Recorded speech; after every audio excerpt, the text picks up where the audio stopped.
평소 건강을 자신하던 A씨. 최근 통풍을 진단받고 약을 복용하기 시작했습니다. 늘 즐기던 자전거 여행을 하던 중 온몸에 두드러기가 나기 시작했고 호흡곤란이 발생하였습니다. 의약품은 적절하게 사용하더라도 이렇게 부작용이 발생할 수 있습니다. 하지만 드물게 발생하고 나에게 부작용이 발생할지 예측하기는 어려운데요. 처음 부작용을 겪게 된 A씨, 어떻게 됐을까요? 의약품 부작용 피해구제를 신청하여 진료비를 보상받고 A씨가 겪은 부작용이 기록된 약물 안전카드를 받았습니다. 의약품 사용으로 발생한 중증 피해에 대해 국가에서 보상하는 의약품 부작용 피해구제 제도 알고 계셨나요? 올해로 이 제도가 도입된 지 10주년을 맞이하였는데요. 그동안의 발자취를 함께 알아보도록 하죠. 의약품 부작용 피해구제 제도가 도입되기 전에는 상황이 어땠을까요? 1991년 약사법에 의약품 부작용 피해구제 기금 조항이 명시되긴 했지만 구체적인 시행 방안은 마련되지 않았던 상태였어요. 그러던 중 2010년 감기 몸살로 감기약을 복용한 환자가 고열과 실명에 이르는 심각한 부작용을 겪었습니다.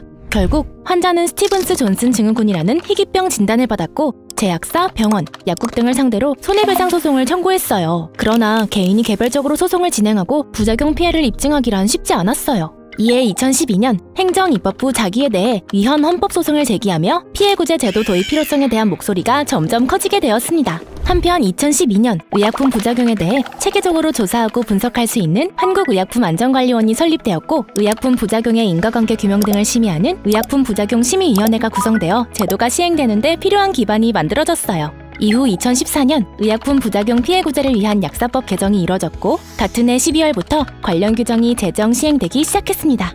현재 제도가 시행된 지 벌써 10년이 흘렀는데요. 초기에는 보상 범위가 사망일시 보상금에 한정되어 있었지만 현재는 장례비, 장애일시 보상금, 진료비까지 점차 확대되었습니다. 피해구제 신청도 점점 늘어나 지난 10년간 총 1,444건이 접수되었으며 의약품과 부작용 간의 인과관계 등을 조사 심의한 결과 총 1,035건에 대해 피해구제 급여 지급이 인정되었습니다. 이를 통해 부작용으로 고통받는 환자와 가족들에게 약 164억 원이 지급되었어요. 또 제도를 운영하면서 환자, 의학 전문가, 제약업계와 논의하며 제도를 개선해나가 더 따뜻한 제도로 발전하였습니다. 그렇다면 의약품 부작용 피해구제를 받기 위해서는 어떻게 해야 할까요? 피해구제급여 지급 신청서, 의사소견서, 진료기록부 등의 신청 서류를 준비하여 우편 신청 또는 의약품 안전나라에서 온라인 신청을 할 수 있는데요.